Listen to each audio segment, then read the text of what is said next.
So guys, you guys can actually see that that I have my Florida sandals on. I have my Florida sandals on. I just had to say that twice because the cars are driving by and they're a bit noisy at times. But essentially, I'm taking my walk to the store and back. Well, a couple of stores and back. It usually takes about 20, 30 minutes. I haven't audited in a while. Some of the stores I actually audited before in the neighborhood, but I haven't audited in a while. I've had to write up my my work reports. I've had to author additional work papers. I've had to evolve old commentaries into work papers.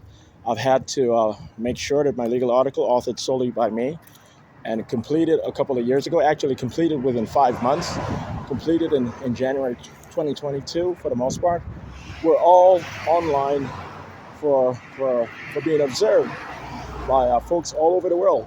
Honestly, intelligence and security members is we are trying to create some sort of grassroots a mechanism to communicate with governments. I'm not going to have to do this anymore, but we're creating some sort of blueprint so that the grassroots community might be able to communicate with the intelligence and security community here in the United States and globally undercover as needed. So I've had to work a field. I've had to serve as a field agent of the Central Intelligence Agency over the past 12 years or so. Okay, and I honestly run the Central Intelligence Agency of the United States. I've really ran it on my own in providing the directives, honestly, in providing the directives and the policies and so forth for years now, for many years now. I've had to be humbled. This is what I was told. You have a nice day, ma'am. Good day, good day. You have a nice day. I was told, I was honestly told that, well, you have $10 million in a trust fund and estate accounts, in a trust fund account and estate accounts, and it's worth 10 million United States dollars. I'm pretty sure that you know of this, and but it keeps. And there's nothing wrong with it, but some of your employees or federal agents, they are offended. They don't know how a person can actually have $10 million in their bank accounts and they can't get paid more than $40,000 a year. And it said, we don't care what he actually went through as a kid, how hard he worked ever since he was 12 years old, and how miserable his family condition was, and having to travel, this and this. And they were very racist in explaining this to me, and they just perceived the most horrible things of me and my family and being African American or Afro-Caribbean as they perceived. But anyway, I understood that. So I said yes to being a field agent, and it matched with what I wanted to do. I said, well, I'm going to gain my corporate identity and office and my trust fund and estate accounts later on, and no one is going to contest it. I'm going to have $10 million in my bank account or my financial accounts, and I'm still going to get paid about $1,000, $1,500 a month as government paycheck, and it's no longer going to be SSI. It's no longer going to be registered as SSI.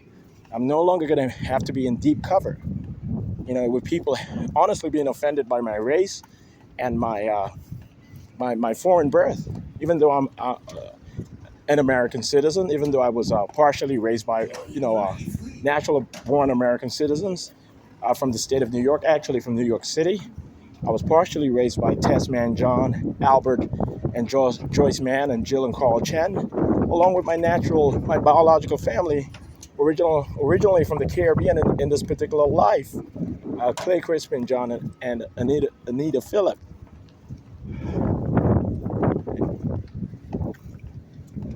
All right, so my $10 million is going to be transferred to an exclusively American financial institution, a banking system for the most part, and it's going to be the consolidated account made up of several accounts, as I have explained before, will be controlled, owned, and accessed only by me, and it's going to be managed only by me. I'm going to have advisors who are going to be expressive in being an advisor, certainly not of any detriment to me. But hold on.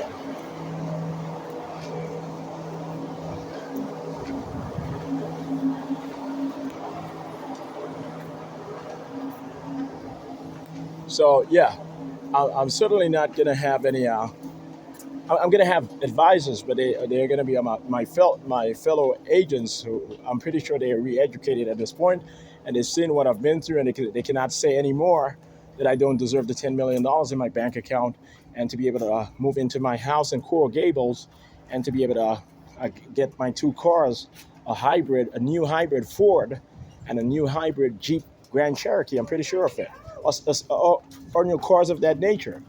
All right, so. So in a few weeks or so, within a month or two, I'm pretty sure around, within that timetable, I'm going to have complete access to my financial accounts. In referring to the $10 million, it's not going to be reviewed by anyone. That's over with. No one is going to place any hold or any sort of conflict, a resolution procedure, or any such thing. That's good. That's over with. It's wicked to try to take away a person's work, a person's money, a person's family, a person's wife, a person's daughter. That's cruel. That's actually cruel. So we've audited all of the folks who worked in the federal government who said no to me accessing my financial accounts, and they are pathologically thieves. We have judged this particular situation, and we affirm in our assessment that they are thieves. Okay, attempted thieves. So that is over with. No matter what they say, no matter what communications they do have or correspondences they do document, and whatever our response they do receive, they're just going to have to believe that this is part of a sting operation, and there's no American national pride objective or directive which is going to prevent me from getting my money and my happiness with my American wife waiting for me to be reunited with me. Well, she was my agency wife. She was legally my fiance before we were forced apart. About over just about 12 years ago. Over 12 years ago for the most part. Actually, in 2011, we were separated in 2011. So at this particular point, yeah, that's about 13 years ago. Okay, so I do want you guys to understand it. Today is it's the 9th of March, 2024. It's the 9th of March, 2024, and I'm not going to make any error in recollecting that is actually Saturday, March 9th, 2024. I've done a lot of work over the past 2 days, so I might have said March 7th, 2024 regarding March 8th, yesterday, 2024. I might have uttered it once or twice within the video recordings that I did publish yesterday on YouTube, and I had linked over to link it in. Yeah, I'm going to publish my work paper today on the Reformation and the rise of Howard University. I'm gonna the work paper also communicates on the rise of Yale Law School into becoming the premier law school in the world. It's gonna replace Oxford Law School or the University of Oxford. Faculty of Law is going to replace Oxford as having the best law school. Yale University itself is going to replace Oxford University as having the best law school.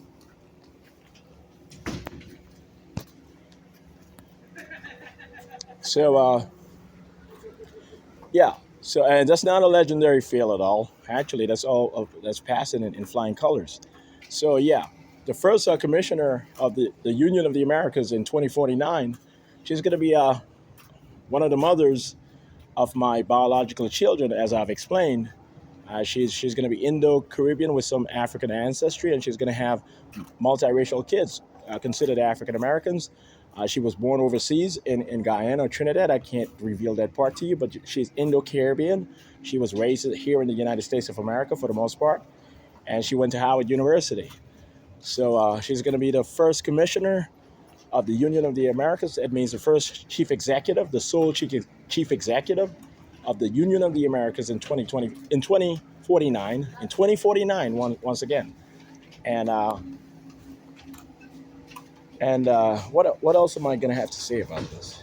We're going to have children by then. I'm pretty sure they're going to be grown children by then, in their early adult age by then. But I'm pretty sure that the procreation program is going to be productive, and the security is going to make sure that my children are safe. All thousands of them by then. I'm pretty sure I'm going to have thousands of children. They're going to be genius-like, I promise you. These women, we've tested them, and they are very brilliant. And certainly, I'm the most productive and efficient and competent and naturally talented genius on the planet. Okay, natural born genius and trained. Okay, and I have a pretty good predisposition. I'm very kind, very sensible. I'm not over aggressive, so I'm pretty sure they're going to be genius in all facets, or genius-like in all facets, or at least brilliant. So they're going to be competent CIA and Interpol agents and auditors and operatives. I'm not going to have to worry about it too much. So, and I did within the work paper, the content of the work paper, I'm going to publish later today, after I do, after or before I do publish this on YouTube, this video recording on YouTube, this communication to folks all across the world, with a focus on my dad, Crispin Clay John, my earthly dad, Crispin Clay John, and Carl Lawrence Chen, my step uncle, who did raise me for a year in in Manassas, Dale City, Virginia, with Jill Chen, his original wife, and yes, he's been part of our sting operation, so he might have confused you guys at times. We are prototypically American, but we are prototypically American of some sort of Caribbean strain. All of us. Carl was born here in the United States of America. He was born in New York City to Jamaican parents. That's the reality. Clay was born in Dominica. Tess herself is a prototypical African American. My stepmom, she was born in New York City, and her family are prototypically multi-generational African Americans. So I do have, a thorough understanding. All of my colleagues are white for the most part. My federal agent colleagues, they are white for the most part. So I'm not some sort of biased individual. I've had to work with British and American and Dutch and French, youngsters when I was a kid, and they certainly did not work like me, but they were around to see me do my work, to see me, focus on my schoolwork and be quite socially responsible and ethically responsible, and they documented that I'm the kindest person they've ever met, and I'm so thankful that they actually recollected that they did communicate that. British and American and Dutch and so forth. So I'm not of some sort of illusory competency I'm not of any sort of illusory competency when it comes to social and racial relations or political relations or any other sort of fundamental relations of modern civilization or humanity in general. So. Yes. So yes, my dad he's gonna have to accept. He's not gonna accept any menial labor. He's not gonna accept minimum wage or any of that. My dad has worked hard for the federal government of the United States, the CIA specifically, while in Canada over the past 15 years or so. He already had a green card, a permanent green card, when he moves to South Florida in a few months. I'm going to have to give him his United States citizenship, his passport, and his naturalization certificate. And he will be able to get SSI or Social Security. His via Interpol, is going to be transferred. His Canadian Social Security or social insurance is going to be transferred to the United States. So he's going to get SSI or regular Social Security as a cover, and then he'll be classified as a retired Interpol and CIA partnership agent who still, gets involved with work, security and intelligence work, and he's not going to be any sort of security guard or anything. I want you guys to accept this. This is a new age. We have American families now working for foreign services and the Central Intelligence Agency, traveling to South America, traveling to the Caribbean. Eventually, in decades, they're going to travel to Africa and elsewhere, and they're going to stay abroad from time to time, or for a year or two, or even 10 years sometimes. It's a changing world. We're going to have foreign-born families being moved over here by Interpol and the Central Intelligence Agency to make sure that our relations, our diplomatic relations, and our integration as idea are no longer discredited or made discreditable. Okay? They're just not going to be able to argue that anymore, I'm sure of it. So we've done a good job. We are developing some sort of infrastructure for Interpol and the Central Intelligence Agency as a partnership. Interpol will have several offices throughout the United States of America, and not just a national bureau in Washington, D.C., serving as some sort of tease, but you're going to get very serious, you know? So we want the United States to be safe in managing the United Nations, and soon the United Nations as a bona fide world government, meaning in 2044. The world is going to have to respect that we do understand completely international jurisprudence, international diplomacy, minority rights from all parts, all segments of the globe, majority plies from all segments of the globes and the globe and so on.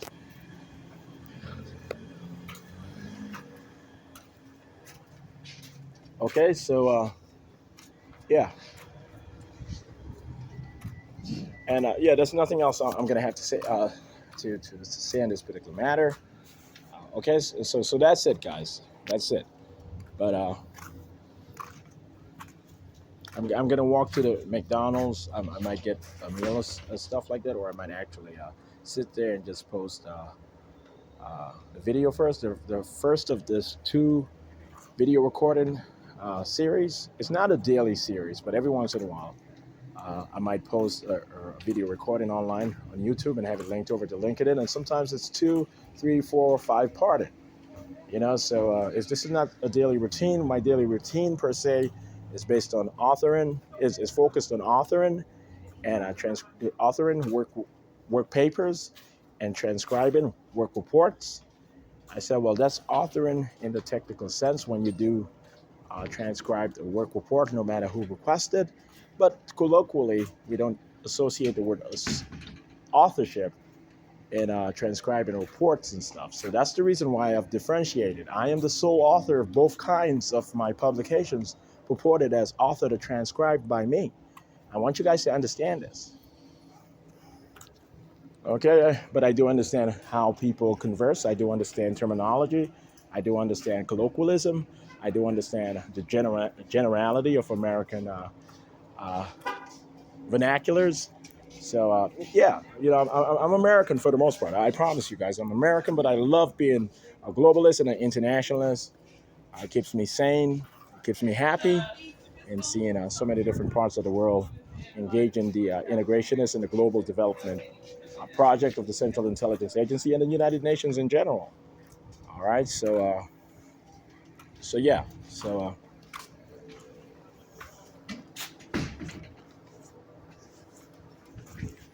You look all right. You look all right. You have a nice day, ma'am. I'm gonna tolerate it. Yes, I'm gonna have to document that this is me actually speaking.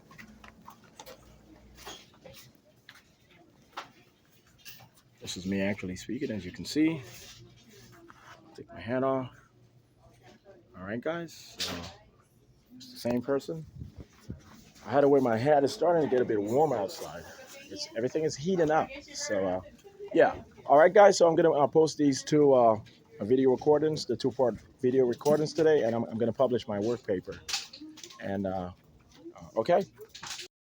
Yeah. So when some of the FBI agents were trying to get in the way of me getting my accounts, my financial accounts, exclusive to my ownership. Uh, I mean, with me as the exclusive owner and user of the account funds and everything, the $10 million.